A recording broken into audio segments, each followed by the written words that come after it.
의료급여를 알아보다가 조건이 안 된다는 말에 포기하신 적 있나요? 병원을 찾아갔다가 상담 과정에서 어려운 용어들을 들으며 뭐가 뭔지 몰라 그냥 돌아서신 적은 없으신가요?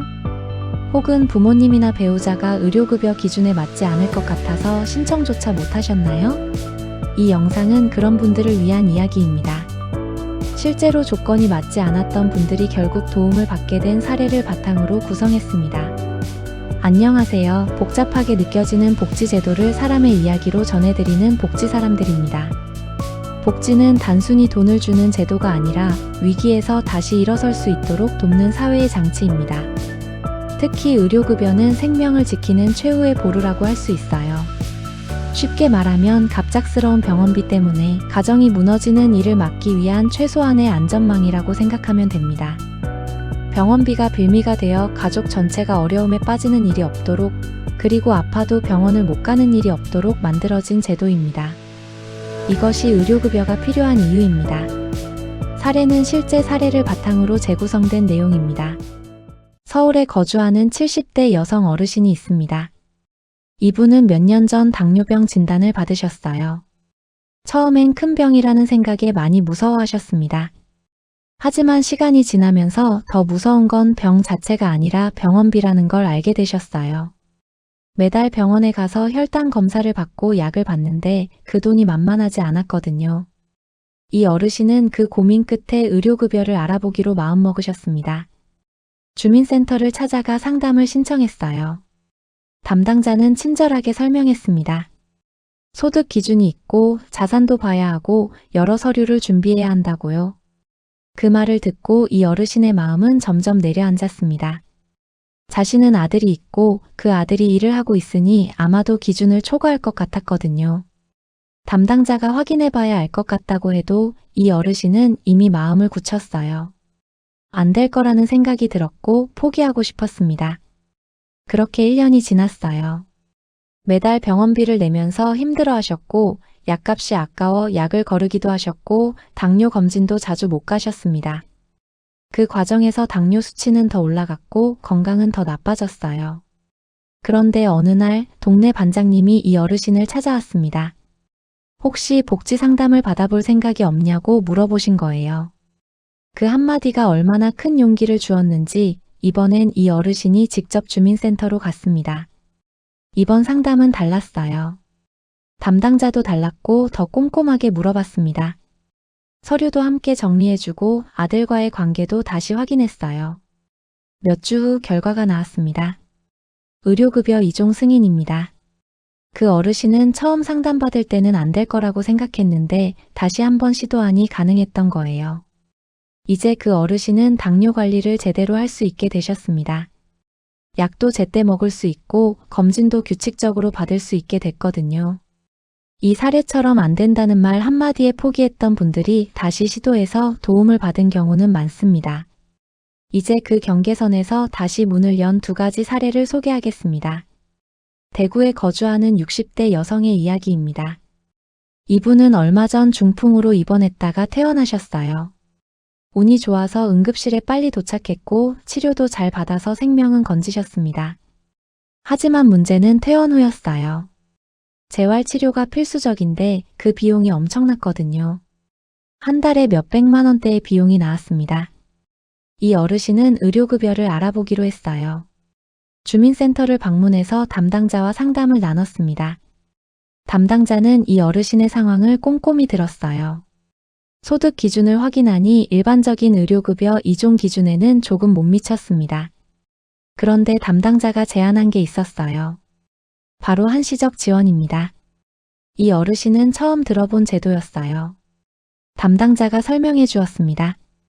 일반적인 기준에는 맞지 않지만 중풍처럼 의료상의 긴급성이 있고 재활치료가 필수적인 경우 일정 기간 동안 한정적으로 의료급여를 지원해주는 제도라고요. 마치 다리가 부러진 사람을 위해 임시로 다리를 받쳐주는 것처럼 위기 상황을 넘기도록 도와주는 제도라고 설명했어요. 이 어르신은 마음이 조금씩 생겼습니다. 서류를 준비하기로 했어요.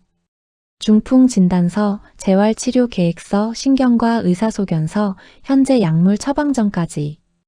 담당자가 하나하나 설명해주니 차근차근 준비돼 나갔습니다. 어떤 서류가 더 필요한지, 어떻게 표현해야 하는지도 도움을 받았어요. 3주 후 통보가 내려왔습니다. 6개월간의 한시적 의료급여 지원 대상자 결정이었어요. 이제 이 어르신은 그 6개월 동안 집중적인 재활치료를 받을 수 있게 되셨습니다. 포기하지 않고 한 번 더 물어본 것, 그리고 담당자와 함께 서류를 꼼꼼히 준비한 것이 생명처럼 소중한 치료 기회를 만들어줬습니다. 경기도에 거주하는 70대 남성의 이야기를 들어볼까요? 이분은 10년 동안 경비 일을 해오셨는데 최근 무거운 물건을 무리하게 들다가 허리에 심한 통증이 왔어요. 병원을 찾아갔더니 허리 디스크가 심해 수술이 필요했습니다. 수술을 받은 후 회복 과정이 힘들었고 거동이 불편해져 일을 못하게 되었어요. 딸이 자주 찾아와 챙겨주기 시작했지만 병원비는 계속 나왔습니다. 딸의 권유로 이분은 의료급여를 신청해보기로 했어요. 서류를 준비하고 주민센터에 신청했습니다. 하지만 결과는 거절이었어요. 개인 자산이나 소득 기준상 조건에 조금 못 미쳤거든요. 이분은 실망했습니다. 그런데 담당자가 다시 제안했어요. 차상위 본인 부담 경감을 신청해 보시는 게 어떨까요?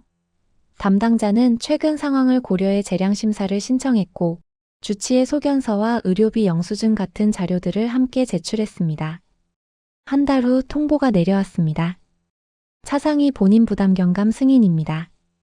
의료급여는 안 됐지만 건강보험 본인 부담금의 50%를 감면받을 수 있게 된 거예요. 이제 병원비 부담이 훨씬 줄어들었고 재활치료도 계속 받을 수 있게 되었습니다. 한 번의 거절이 끝이 아니었어요. 조금 다른 방향으로 다시 시도하니 가능했던 거죠. 의료급여 제도는 예전에는 자녀나 가족이 있으면 신청이 어렵다고 알려져 있었지만 2021년부터 부양 의무자 기준이 완화되면서 상황이 달라졌습니다. 지금은 자녀가 있어도 별도 세대로 살고 실제 부양을 받지 않는 경우 의료급여를 신청할 수 있습니다. 단, 자녀가 고소득이거나 재산이 많은 경우에는 여전히 영향을 받을 수 있습니다. 이건 제도가 바뀌면서 생긴 큰 변화예요. 실제로 이런 이유로 새로 승인된 사례들도 늘고 있습니다. 쉽게 말하면 의료급여는 병원비 부담이 큰 분들이 진료비를 덜 내도록 도와주는 제도입니다. 의료급여는 크게 3가지 종류가 있습니다. 의료급여 1종, 의료급여 2종, 그리고 건강보험 가입자를 위한 차상위 본인 부담 경감 제도가 있어요. 각각 어떻게 다른지 알아보겠습니다. 먼저 의료급여 1종입니다. 이것은 가장 지원 수준이 높은 제도예요. 생활보장수급자, 시설 거주자, 노숙인, 장애인 등 의료 취약계층을 우선 대상으로 합니다. 1종 대상자가 병원에 가면 본인이 부담할 비용이 거의 없어요. 입원할 때는 본인 부담금이 거의 없고 외래 진료를 받을 때는 한 건당 1,000원 정도만 내면 됩니다. 응급실을 이용해야 할 때도 15,000원 정도만 부담하면 돼요. 처방약 값도 거의 부담이 없습니다. 쉽게 말하면 병원비의 거의 100%에 가깝게 국가가 대신 내주는 거라고 생각하면 됩니다. 이건 가장 어려운 형편의 분들을 위한 제도거든요. 만약 당신이 기초생활수급자라면 이 일종에 해당할 가능성이 높습니다. 다음은 의료급여 2종입니다. 이것은 1종보다는 조건을 조금 더 넓혀놓은 제도라고 보면 됩니다. 소득 인정액이 정해진 기준 이하인 분들이 이 대상이 되어요. 2종 대상자가 병원에 가면 본인이 일정 비율의 병원비를 내야 합니다. 외래 진료를 받을 때는 진료비의 15%를 본인이 부담합니다. 입원할 때는 입원비의 10%를 부담해요. 수술이나 처방약도 마찬가지예요. 예를 들어 외래 진료비가 10만 원이 나왔다면 그중 15%인 15,000원을 본인이 내고 나머지 85,000원은 의료급여에서 봐주는 거죠. 입원비가 100만 원이 나왔다면 10%인 10만 원을 본인이 내고 90만 원은 의료급여에서 담당합니다. 이렇게 보면 여전히 상당히 큰 도움을 받는 거예요. 세 번째가 차상위 본인 부담 경감 제도입니다. 이것은 의료급여는 아니지만 건강보험에 가입된 분들 중에서 형편이 어려운 차상위 계층 분들을 위한 제도예요. 차상위계층이라는 것은 생활보장 기준에는 못 미치지만 일반 중산층과는 다른 경제 상태에 있는 분들을 말합니다. 쉽게 말하면 기초생활보장은 못 받지만 생활이 여전히 어려운 분들을 돕기 위한 제도라고 보면 됩니다. 차상위 본인부담경감 대상자가 병원에 가면 본인부담금의 50%를 감면받습니다. 이것도 상당한 도움이 되는 제도죠. 의료급여는 못 받지만 차상위라면 이 제도를 신청해 볼 수 있습니다. 이제 자격 조건을 정리해 보겠습니다. 의료급여 일종은 생활보장수급자, 특정 장애인, 노숙인, 시설 거주자 등 법으로 정해진 특정 그룹입니다. 의료급여 2종은 소득 인정액이 정해진 기준 이하인 분들 또는 일반 기준에는 못 미치지만 의료 필요성이 있어 한시적 지원을 받는 분들입니다. 소득 인정액이라는 게 뭐냐면 월 소득에서 필요한 경비를 제외한 금액을 말해요. 좀 더 쉽게 말하면 실제 남는 돈을 기준으로 본다고 생각하면 됩니다. 이 금액이 정해진 기준보다 낮으면 신청 대상이 될 수 있습니다. 차상위 본인부담경감은 건강보험에 가입되어 있으면서 소득이 차상위 기준 이하인 분들이 신청할 수 있어요. 정확한 소득 기준은 지자체별로 상의할 수 있으니 본인 지역 주민센터에 문의하시면 정확하게 알 수 있습니다. 신청하는 순서를 알아보겠습니다. 먼저 주민센터를 방문합니다. 그곳에서 의료급여 신청에 필요한 서류를 확인합니다. 기본적으로 신청서, 주민등록등본, 통장 사본, 건강보험 자격 확인서, 건강보험료 납부 증명서 같은 게 필요합니다. 만약 한시 지원을 신청하는 거면 질병 관련 서류도 함께 준비해야 해요. 진단서가 있으면 더 좋습니다. 모든 서류가 준비되면 주민센터에 제출합니다.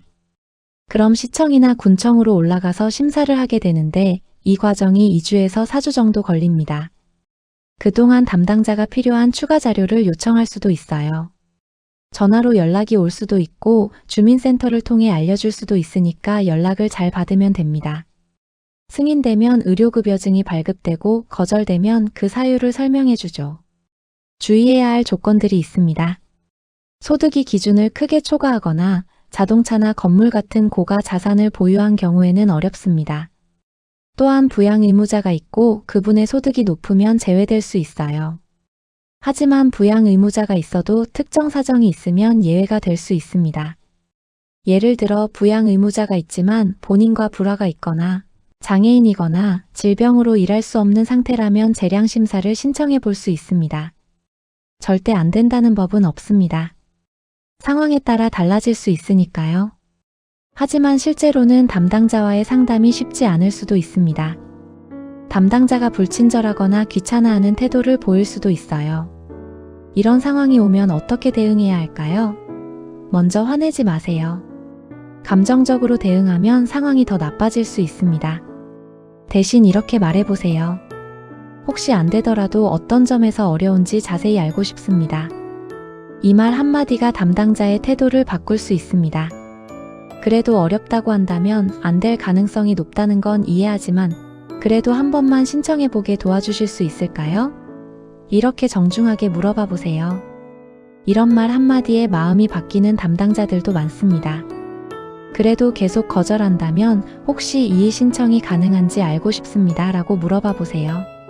경우에 따라 다시 심사를 받을 수 있는 경우도 있거든요. 혹시 담당자의 태도가 정말 심각하다면 제가 이해를 돕기 위해 담당자님 성함과 부서를 기록해두고 싶습니다 라고 정중하지만 단호하게 말씀해 보세요. 이런 표현은 상대방에게 이 일을 제대로 처리해달라는 신호를 전달합니다. 만약 이 창구에서 안 된다면 다른 주민센터나 다른 담당자를 통해 다시 문의해 보세요. 다른 담당자는 다른 관점에서 봐줄 수도 있거든요. 지금까지 여러분이 들은 이야기들 모두 포기하지 않은 분들의 이야기입니다. 조건이 안 된다는 말에 한 번 더 시도한 분들, 차상위가 아니다라는 말을 받았지만 다시 설명한 분들, 한시 지원은 안 될 것 같다고 생각했지만 담당자와 상담한 분들 모두가 결국 도움을 받으셨어요.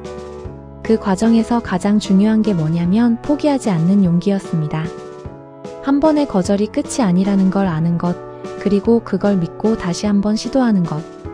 남의 이야기가 아닙니다. 바로 당신의 가족을 위한 일입니다. 당신의 부모님이, 당신의 배우자가, 당신의 자녀가 병원 앞에서 발을 멈출 수도 있는 일이에요.